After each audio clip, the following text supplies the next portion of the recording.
Hello student, Shrimati मोहरी देवी तापड़िया कन्या महाविद्यालय के यूट्यूब चैनल पर आप सभी का फिर से स्वागत है। आज का जो मेरा टॉपिक है वो है यूनिक फैक्टराइजेशन थ्योरम। आज का जो वीडियो है उसके अंदर अपन यूनिक फैक्टराइजेशन जो थ्योरम है उसको अपन डिस्कस करने वाले हैं। आप इस वीडियो को ध्यान से देखिएगा, ये आपके जो है थ्योरम बहुत ही इंपॉर्टेंट है, एग्जाम के अंदर रिपीट भी होती है, तो आप इसको ध्यान से देखेंगे। सबसे पहले अपन इसके स्टेटमेंट को देखते हैं।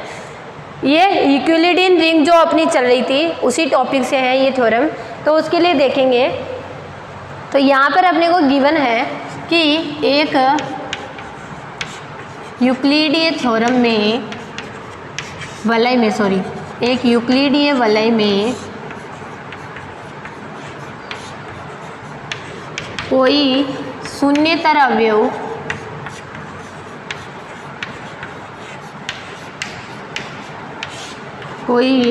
शून्येतर अवयव ए, ठीक है, शून्येतर अवयव ए जो है वो इस प्रकार है कि ए बराबर ए को अपन जो कई भी कोई बहुत सारे प्राइम नंबर्स के जो है मल्टीपल्स के रूप में यहाँ पे शो कर सकते हैं, यानी P1 P2 tense to Pm,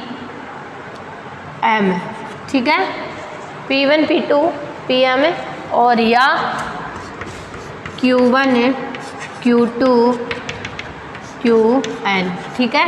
ए को अपन P1 की m टर्म के रूप में और Q की n टर्म के गुणनखंड के रूप में अपन यहाँ पर इसको शो कर सकते हैं, ठीक है। ये अपने को यहाँ पर गिवन है, ठीक है, जहाँ प्रत्येक Pi एंड और Qi R के अवयव हैं। ये दोनों किसके एलिमेंट है? यहाँ पे P और Q जो अपन यहाँ पे देख रहे हैं वो किसके एलिमेंट है? R के एलिमेंट गिवन है, ठीक है, R के अवयव हैं। अब अपने को यहाँ देखना है R के कोई अवयव हो तो यहाँ पे प्रूफ करना है, एक तो m इक्वल्स टू n, ठीक है, और दूसरी चीज तथा Pi Qi का सहचारी है और Qi Pi का सहचारी है, एसोसिएट है। अब ये सहचारी क्या होता है, पहले इस सहचारी को समझते हैं, ठीक है। ये आपका जो स्टेटमेंट है वो आपको यहाँ पर गिवन है। गिवन है कि यूक्लिडीय वलय में कोई अवयव ए लेना है। ये अवयव ए को अपन P की m फॉर्म के रूप में n अवयवों को m अवयव और Q के n अवयव के गुणन के रूप में यहाँ पे लिखा जा रहा है। Pi और Qi जो एलिमेंट है वो भी किसके है? अपने यहाँ पे ये जो यूक्लिडीय वलय R लेके चल रहे हैं उसी के एलिमेंट हैं, ठीक है। तब अपने को प्रूफ करना है कि m इक्वल्स टू n होना चाहिए और दूसरी चीज़ है Pi जो है वो Qi का सहचारी होना चाहिए या और Qi जो है वो Pi का सहचारी होना चाहिए। अब सहचारी होने के लिए जो कंडीशन होती है उसको अपन यहाँ पे देखेंगे। देखिए, सहचारी यहाँ पे अभाज्य संख्याओं के लिए डिफाइन किया जाता है, और वो कैसे कि अगर कोई दो संख्याएं सहचारी हैं P और Q, दो अभाज्य संख्या है, ठीक है। सहचारी होना किसे बताते हैं? देखो, P और Q दो अभाज्य संख्या है तथा दोनों को या तो P बटा Q लिखा जा रहा है या Q बटा P डिफाइन किया जा रहा है, तब ये क्या होंगे? सहचारी होंगे, एसोसिएटिव होंगे, ठीक है।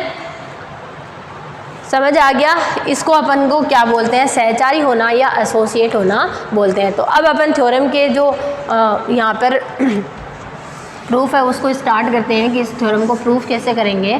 तो थ्योरम के प्रूफ में ये आपको स्टेटमेंट गिवन है, इसको ध्यान से देखिएगा। अब इसके प्रूफ के अंदर अपन लिखेंगे, सबसे पहले मैं यहाँ पे लेट करके चल लेती हूँ, मान लेती हूँ कि जो P1 है वो इन सब में से किसी एक को क्या कर रहा है, वो विभाजित कर रहा है। यानी P1 जो है वो P1 P2 PM में से किसी न किसी को क्या कर रहा है, विभाजित कर रहा है। अगर P1 P2 PM को विभाजित कर रहा है तो वो Q1 Q2 QN को भी विभाजित करेगा। क्यों? क्योंकि ये देखो यहाँ से दोनों क्या हैं, अपने बराबर हैं। तो बराबर है तो मैं ये चीज़ भी लिख सकती हूँ कि P1 जो है वो Q1 है, Q2 QN को भी क्या कर सकता है, यहाँ पे विभाजित कर रहा है। किसी न कम से कम एक अवयव को क्या कर रहा है, विभाजित करना चाहिए। P1 है कम से कम एक अवयव को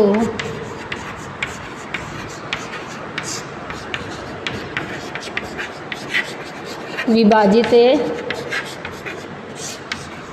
करता है। ठीक है, ये अपने को यहाँ पे गिवन है कि इनमें से किसी एक अवयव को क्या कर रहा है, विभाजित कर रहा है। अब मैं उस अवयव को यहाँ पे पर्टिकुलर मान लेती हूँ कि वो Q1 अवयव को क्या कर रहा है, विभाजित कर रहा है।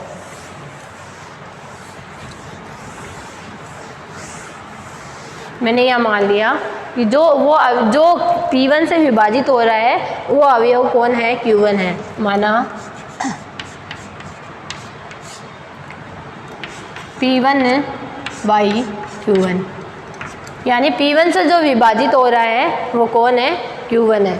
ठीक है, और दोनों ही कैसे हैं, P1 बाय Q1 दोनों ही अभाज्य हैं। अब दोनों ही अभाज्य हैं और अगर P1 जो है वो अब P1 बाई Q1 लिखा जा रहा है तो इसका मतलब क्या हो जाएगा, अतः P1 जो है वो Q1 का सहचारी होगा, एसोसिएटिव होगा। सहचारी हो गया। पहली कंडीशन यहाँ पे P1 को अपने को Q1 का सहचारी करना था, वो यहाँ पे अपनी आ गई। ठीक है, अब अगर P1 को अपन Q1 जो है वो P1 से क्या हो रहा है, यहाँ पे डिवाइड हो रहा है, तो मैं Q1 को क्या लिख सकती हूँ, माना Q1 बराबर UP1। ठीक है, Q1 को मैं यहाँ पे दो एलिमेंट्स की फॉर्म में लिख देती हूँ, जहाँ जो ये U है वो R का यूनिट है, जहाँ U R का यूनिट है, यूनिट यानी आइडेंटिटी एलिमेंट है। ठीक है, और आइडेंटिटी एलिमेंट को जब अपन मल्टीप्लाई करते हैं तो वो एलिमेंट खुद ही आ जाता है। ठीक है ना, तो इस तरह से मैंने यहाँ पर इसको लिख लिया। देखिए मैंने इसको यहाँ पे आइडेंटिटी एलिमेंट के साथ ही क्यों लिखा है, क्योंकि अपन ने देखा यहाँ पे Q1 जो है वो कैसा है, अभाज्य है। तो अभाज्य जो संख्याएं होती है उनको अपन दो संख्याओं के मल्टीपल के रूप में नहीं लिख सकते हैं, सिर्फ उसको किसी यूनिट जो एलिमेंट होता है उसके मल्टीपल के रूप में ही लिख सकते हैं। तब अपन क्या लिख लेंगे यहाँ पे P1 P2 PM है।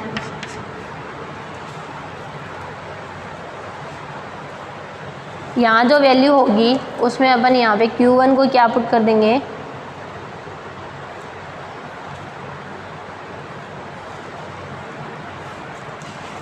UP1। जो Q1 था उसकी जगह क्या पुट कर, अपने को पता है P1 P2 PM जो है Q1 Q2 QN के क्या होता है, बराबर होता है। तो मैं P1 P2 PM तो मैंने लिख दिया यहाँ पे, और Q1 की जगह मैंने क्या पुट कर दिया, UP1 पुट कर दिया। फिर Q2 QN। ठीक है, इस तरह से लिख देंगे। अब P1 से तो क्या हो जाएगा, P1 क्या हो जाएगा, अपना कैंसिल हो जाएगा। तो यहाँ पर जो वैल्यू आ जाएगी वो क्या आ जाएगी, P2 PM बराबर UQ2 QN। ठीक है, इसका मतलब अपना जो यहाँ पर क्या आ जाएगा, अतः मैं क्या लिख सकती हूँ, अगर अपना n जो है वो लेस देन m मान लें, यदि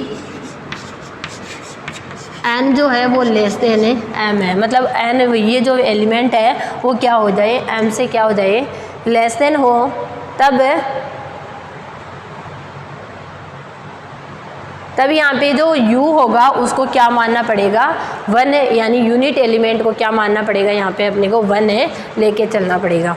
तब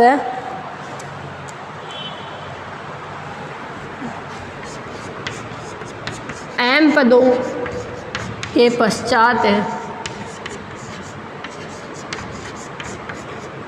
RHS में जो u होगा उसको क्या ले लेंगे अपने 1a 1 तथा परिमित संख्या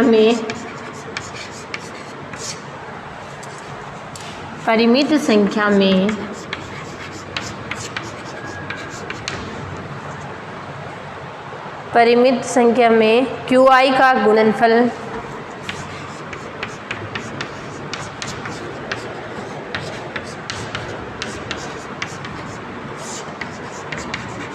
ठीक है। तो इस वजह से ये क्या हो जाएगा, यहाँ पर जो वैल्यू आएगी, तब यहाँ पे जो वैल्यू आएगी वो क्या आ जाएगी, n जो है वो लेस देन इक्वल m नहीं होगा, n जो है वो क्या हो जाएगा, ग्रेटर देन इक्वल m में हो जाएगा। तब n जो है वो ग्रेटर देन इक्वल m में हो जाता है। इसको इक्वेशन नंबर फर्स्ट नाम दे देते हैं, ठीक है। और अगर अपन PI और QI दोनों को क्या कर ले, आपस में इंटरचेंज कर लेते हैं, ठीक है। PI व QI को बदलने पर, जब अगर अपन इनकी वैल्यूज़ को क्या कर लेते हैं, इन कोफिशिएंट को आपस में बदल देते हैं, तब ये क्या हो जाएगा, m लेस देन इक्वल क्या आ जाएगा, सॉरी m जो है वो ग्रेटर देन इक्वल क्या आ जाएगा, na आ जाएगा, ठीक है। दोनों कंडीशन आ गई। तो इक्वेशन 1 और 2 से, एक में n ग्रेटर देन हो रहा है, एक में m ग्रेटर देन हो रहा है, तो इसका मतलब ये क्या होगी कि दोनों ही क्या होंगे, पॉसिबल नहीं है, तब ये दोनों क्या हो जाएंगे, बराबर हो जाएंगे। तब लिखेंगे समीकरण है 1 व 2 से m इक्वल्स टू n, ठीक है। और यही अपने को इस थ्योरम के अंदर क्या होता है, प्रूफ करना होता है, ठीक है।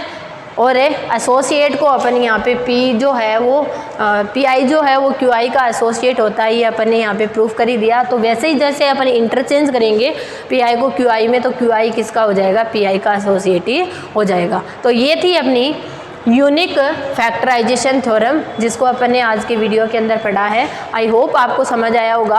आप इस वीडियो को ध्यान से देखिएगा और कुछ भी नहीं समझ में आता तो मेरे साथ शेयर कीजिएगा। Thank you so much.